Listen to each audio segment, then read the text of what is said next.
Hello. अच्छा, हम अभी भी सर्वाइवर बेनिफिट्स की बात कर रहे हैं, लेकिन इस दफ़ा हम विडोज़ की बात नहीं कर रहे हैं। हम जब भी सर्वाइवर बेनिफिट्स का सोचते हैं तो हम यही सोचते हैं कि वो पार्टनर जो कि उस वक़्त उस रिश्ते में था और वो नहीं रहा। लेकिन अब हम उसकी बात करेंगे उस पार्टनर की जो कि नहीं रहा, उस वक़्त वो रिश्ते में नहीं थे, यानी कि डाइवोर्स हो चुकी थी। तो अब हम उनकी बात करते हैं कि क्या उनका भी कोई हक है?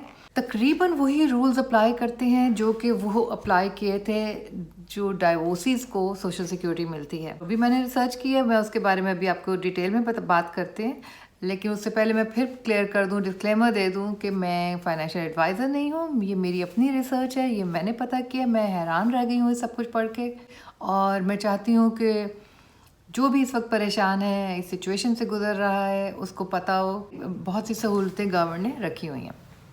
अगर किसी की शादी हुई भी थी, उसके बाद 10 साल कम से कम रही, उसके बाद उनकी डाइवोर्स हो गई।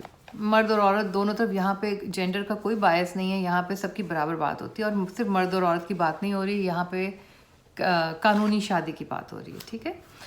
तो जो भी पार्टनर्स थे, अब रूल्स वही के वही हैं कि 10 साल तक अगर रही है तो वो भी क्लेम कर सकते हैं। और वही कहानी जो दूसरी वीडियोस में एक्सप्लेन किया कि आप रिटायरमेंट सर्वाइवल बेनिफिट्स का थोड़ा सा डिफरेंट हो जाता है कि ये 60 से ले सकते हैं, जो कि वरना अदरवाइज़ जो है आप 62 में 75%, 66 67 पे फुल रिटायरमेंट और 70 पे उससे ग्रोथ होती है, हर साल 8% ग्रोथ के बाद ले सकते हैं।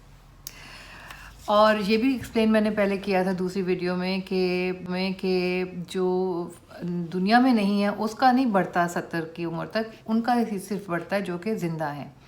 जब आप अपनी कैलकुलेशन करें कि आपने क्या लेना है, तो आप ये देखें कि अगर आप दोनों के बराबर थे और तकरीबन बराबर है तो कोई फ़र्क नहीं पड़ता, तो फिर आप ये कर सकते हैं कि क्योंकि आप ज़िंदा हैं और जो दूसरा चला गया है उसके ले लें, 70 तक लेते रहें उसके। और जब 70 पे आपका जो है पीक पे पहुंच गया है तो आप उसको स्विच कर लें 4 साल के बाद और आप अपना ले लें। इसी तरह दूसरे सिनेरियो में ये है कि अगर आपके कम हैं और उनके 66 67 पर भी उन्हीं के ज़्यादा बनते हैं, तो फिर जाहिर है कि कैलकुलेशन के मुताबिक आप अपने पहले लेंगी टाइम पे, और जब पहले ले लें, और जब आप 66 7 पे पहुँचे तो फिर आप स्विच करके अपने एक्स स्पाउस के लेना शुरू कर दें। तो बच्चों के मामले में मेरे ख्याल में ये थोड़ा चेक करना पड़ेगा। ऑब्वियसली बच्चे उस मर्द की भी जिम्मेदारी थी, अगर वो छोटे हैं 18 साल की उम्र में तो उनका पूरा हक बनता है, उनको सर्वाइवल बेनिफिट्स मिलेंगे।